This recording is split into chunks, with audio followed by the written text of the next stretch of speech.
नमस्कार, आप देख रहे हैं बिहार लाइव 7।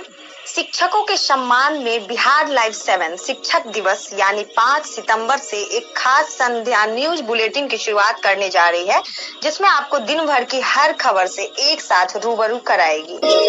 शिक्षक दिवस तक लगातार आपको बिहार लाइव 7 अन्य शिक्षक से मुलाकात कराएगी, जिसके मद्देनजर आज हुलासगंज के अंश कोचिंग सेंटर के शिक्षक संजीव कुमार को सुनिए। संजीव जी, बिहार लाइव 7 में आपका स्वागत है। बहुत बहुत धन्यवाद बिहार लाइव 7 को, जिन्होंने आज मेरी आवाज़ को जन जन तक पहुंचाने का कार्य किया, और मैं इसका सबसे ज़्यादा आभार व्यक्त करता हूं।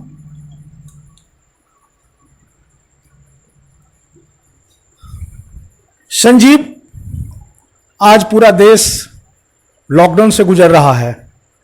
शिक्षा की व्यवस्था लगभग चौपट हो गई है। कई महीनों से सेशन की शुरुआत ही नहीं हो पाई। 2020-21 सेशन की शुरुआत ही नहीं हो पाई, क्योंकि 23 मार्च से ही लॉकडाउन लग गई है। तब से आज तक स्कूल, कॉलेज, सारी शिक्षण संस्थाएं बंद है। वैसे में कैसे शिक्षा दे पा रहे हैं आप अपने बच्चों को?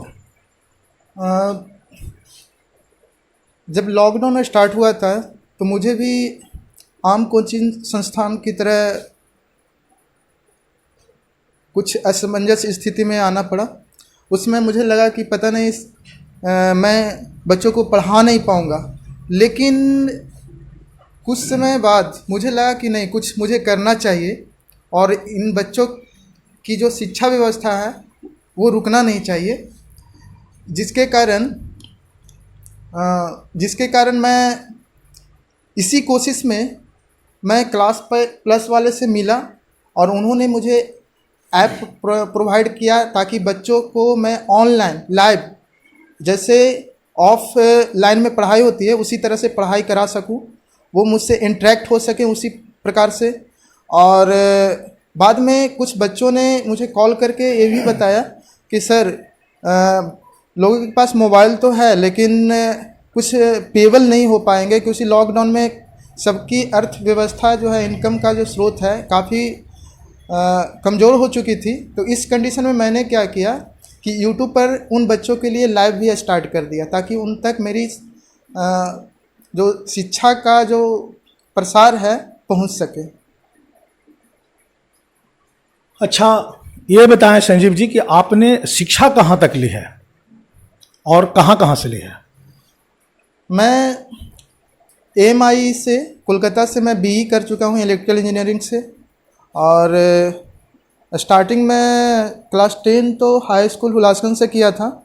उसके बाद डिप्लोमा के लिए मैं डिप्लोमा इंजीनियरिंग के लिए उड़ीसा चला गया। उसके बाद BE AMI कोलकाता से मैं किया हूँ। उसके बाद रेलवे की तैयारी कर रहा था, जिसमें मेरा निकल भी गया था। कुछ मेडिकल में कुछ फॉल्ट होने के कारण मैं वहाँ से हट गया। उसके बाद मैंने निश्चय किया कि कुछ अलग करना चाहिए, और मेरे अंदर एक कशिश भी थी कि IIT करना था। क्योंकि IIT इस कारण से नहीं हो पाया कि उसमें घर की फाइनेंशियल स्थिति ठीक नहीं थी, और जिसके कारण बाद में मुझे लगा कि नहीं, अगर मैं कुछ बच्चे जिनकी फाइनेंशियल स्थिति ठीक नहीं है, तो उन्हें मैं अपने इस रूरल एरिया में ही एजुकेशन को इस प्रकार प्रोवाइड कर दूं, ताकि वो बाहर ना जाके कम पैसे में ही आसानी से यहाँ से एजुकेशन प्राप्त कर सके। आप सचमुच काफ़ी पिछड़े क्षेत्र में शिक्षा दे रहे हैं, तो निश्चित ही, चूंकि आज भी तकनीकी रूप से बिहार उतना डेवलप नहीं हो पाया है, और उसमें बिहार का ये हुलासगंज बहुत ही छोटा क्षेत्र है, तो निश्चित आपको बड़ी परेशानी होती होगी यहाँ पर शिक्षा देने में इस ढंग की। हाँ, शुरुआत में मुझे काफ़ी प्रॉब्लम हुई थी, क्योंकि टेक्निकली लोग अवेयर नहीं थे, और वो कभी स्मार्ट बोर्ड्स हो, चाहे ऐप के थ्रू पढ़ना हो, ऑनलाइन पढ़ना हो। ऐप के थ्रू पढ़ाने का सिलसिला मैंने लॉकडाउन के पहले से ही स्टार्ट कर दिया था। काफ़ी कुछ बच्चे इसका बेनिफिट भी ले रहे थे। आज है कि इस एरिया में लगभग बहुत सारे बच्चे हैं जो इसका लुत्फ़ उठा रहे हैं, और साथ ही इस एरिया के अलावा भी पटना और जहानाबाद, गया, रांची के शहरों के बच्चे भी इस अंश स्मार्ट क्लासेज से ऐप से जुड़ रहे हैं, और मुझे बहुत अच्छा लग रहा है। अच्छा संजीव, ये बताएं कि आज हर व्यक्ति को अर्थ की ज़रूरत है। ये आर्थिक युग है, हर कोई पैसे के पीछे भाग रहा है। वो जो कुछ भी करना चाहता है उसके पीछे उसका उद्देश्य पैसा कमाना होता है। आपने ऊंची शिक्षा ली है, अगर ये कोचिंग आपने जहानाबाद, गया या पटना में स्थापित किया होता तो निश्चित वहाँ ज़्यादा पैसे देने वाले छात्र मिलते, आपको ज़्यादा पैसे मिलते। उसके बावजूद आपने उस हुलासगंज जैसे छोटे जगह में इस कोचिंग की स्थापना क्यों की? मैं पहले भी बता चुका हूँ कि मेरा मानना था, क्योंकि मैं रूरल एरिया से बिलोंग कर रहा हूँ, हुलासगंज जैसे छोटे शहर से, जहाँ पे शिक्षा के लिए बहुत कम व्यवस्था किया गया है, और इसके उच्च शिक्षा के लिए या अगर इंजीनियरिंग या मेडिकल करना होता था तो पटना जैसे शहरों में जाना पड़ता था। तो उसमें गार्जियंस को काफ़ी फाइनेंशियल प्रॉब्लम भी आती थी, मुझे भी आया था उस समय, और मुझे भी लगा कि पता नहीं हमसे नहीं हो पाएगा। तो इस कंडीशन में मैं नॉर्मल इंजीनियरिंग कर लिया हूँ। फिर भी मेरा कोशिश था उसके बाद कि नहीं, कुछ करना होगा अलग, मुझे अपने एरिया को ही पहले डेवलप करना होगा। और इसके लिए मैं सबसे पहले शुरुआत मैं अपने हुलासगंज प्रखंड से शुरुआत की, और इस जगह पे मैं इस तरह से व्यवस्था कर दिया गया, इस तरह से व्यवस्था किया हूँ, स्मार्ट बोर्ड के थ्रू पढ़ाना, ऐप के थ्रू पढ़ाना, लोग को ऑनलाइन एजुकेशन के प्रति जागरूक करना, ये सारी व्यवस्था को मैं यहाँ पे अप्लाई किया हूँ, और इसका सारे बच्चों को बेनिफिट मिल भी रहा है, और काफ़ी मुझे प्रसन्नता भी हो रही है।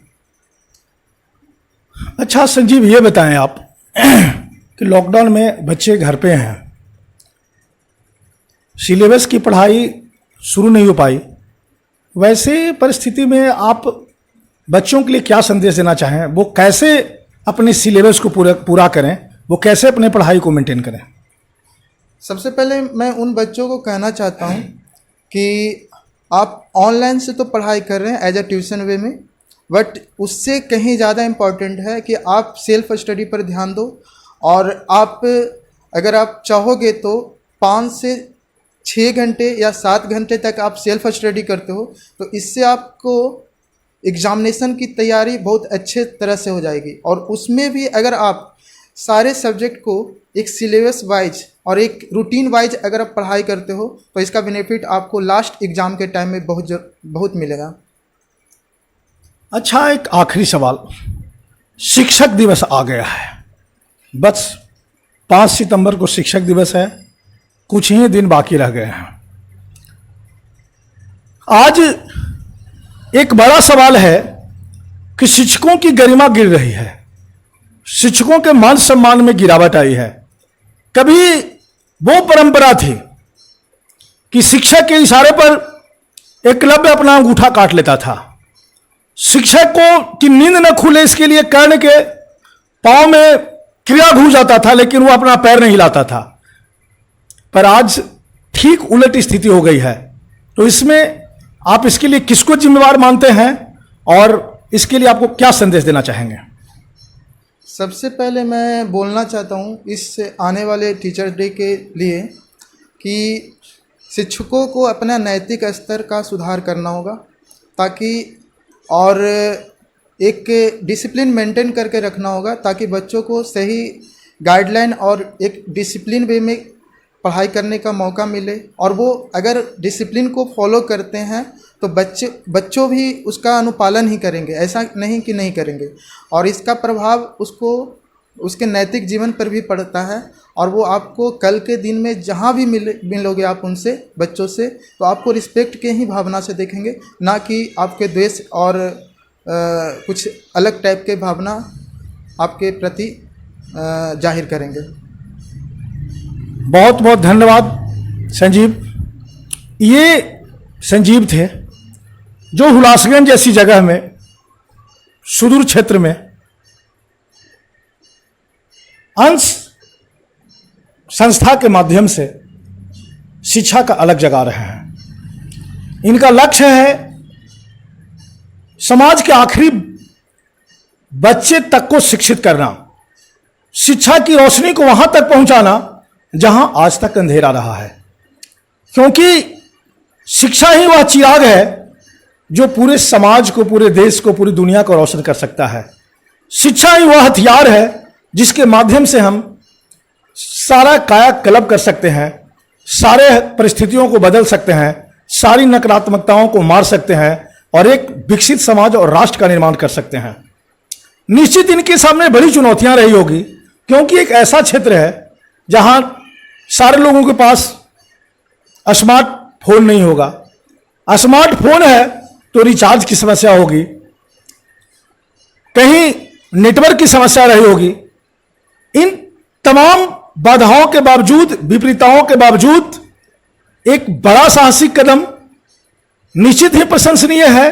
बिहार लाइव 7 इसकी तारीफ करता है, इनके साहसों की प्रशंसा करता है और बिहार लाइव 7 से आप लगातार जुड़े रहे।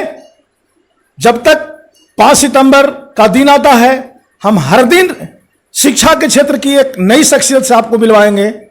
बिहार लाइव 7 से जुड़ने के लिए बहुत बहुत धन्यवाद।